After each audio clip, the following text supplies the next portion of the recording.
souvent, évidemment. Évidemment. Parce que, encore une fois, alors j'en profite pour le dire, la voiture, son gros problème, c'est qu'elle consomme un espace considérable par personne transportée. Mais beaucoup plus que tout ce que vous pouvez imaginer. Quand on fait les calculs précisément, ce que j'ai fait, en utilisant les bonnes unités de mesure, la bonne unité de mesure, c'est le mètre carré multiplié par des heures.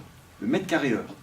Quand on le calcule en mètre carré heure, ça va de 1 à 100, vous comprenez, entre le vélo et la voiture, quoi. Parce que la voiture, elle prend une place non seulement en circulation, mais aussi en stationnement. Et c'est surtout en stationnement qu'elle pose problème, encore plus qu'en circulation.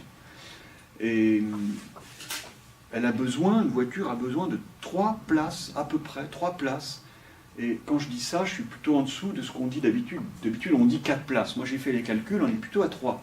Vous voyez, je ne peux pas dire que j'en rajoute contre la voiture, c'est le contraire. Sur ce plan-là, j'ai montré que c'est un peu moins. Mais ça reste énorme. Ça veut dire qu'une voiture, elle a besoin de 70 mètres carrés, quoi. Quand vous achetez une voiture, il faut trouver les 70 mètres carrés.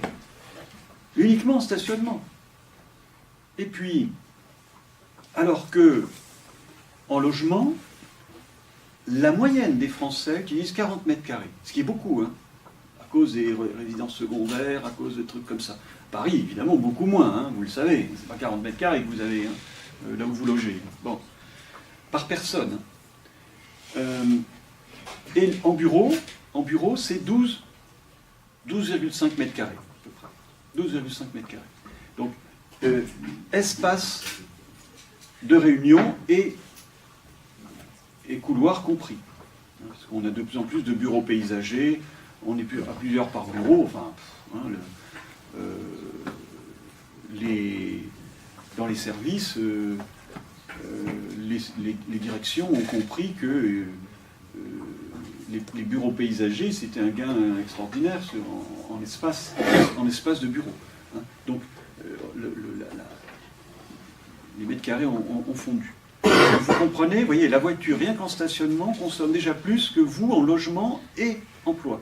Et ça veut dire quoi, 70 mètres carrés pour c'est quoi la mètre carré? Donc il faut, pour le dire plus simplement, il faut... De manière compliquée, s'il faut. Non, mais on comprend pas, quoi. Oui, il faut une place à domicile, oui, qui en général prend 25 mètres carrés. Mm-hmm. Alors que ce soit dans un garage, dans votre immeuble, ou un garage privé, y compris la descente du garage. Le garage privé, lui, il prend 15 mètres carrés à peu près. Mais la descente du garage, elle prend 10 mètres carrés en moyenne. Donc c'est bien à nouveau 25 mètres carrés. Par voiture. Par voiture, encore une fois. Par voiture. Bah, par voiture, bon, un garage, c'est quand même beaucoup de voitures en général. Mais... Non, alors, les mètres carrés sont déjà divisés. Oui, ça. alors, bon, okay. Effectivement, il y a des garages parfois doubles, etc., triples. J'ai fait ces calculs. Alors, je ne peux pas vous donner tous les détails, non, mais c'est juste que quand en tout cas, elle est dans un parking, elle n'est pas ailleurs, quoi. Donc, oui, ensuite, il faut une place au lieu de travail. Il faut une place au domicile, il faut une place au lieu de travail, et puis une troisième place qui, elle, va être partagée dans les différents lieux, autres lieux de destination, achats, services, etc. Voilà, à peu près, hein, pour le dire simplement.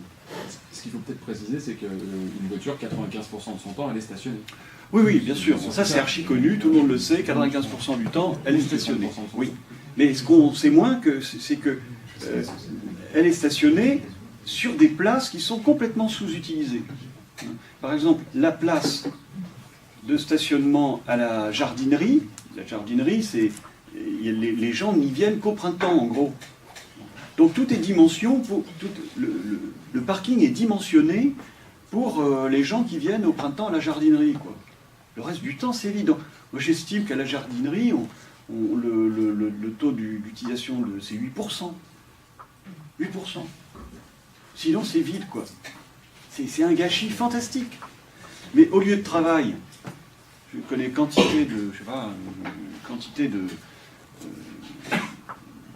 zones d'activité où chaque immeuble, chaque société a son propre parking. Et tous les parkings sont entouré de grillages, pas question de partager les places.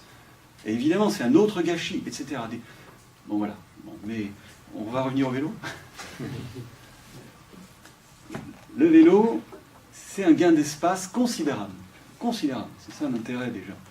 Et c'est pour ça qu'en ville, dans les villes denses, il a tant d'attrait. Parce que, évidemment, on peut le garer beaucoup plus facilement.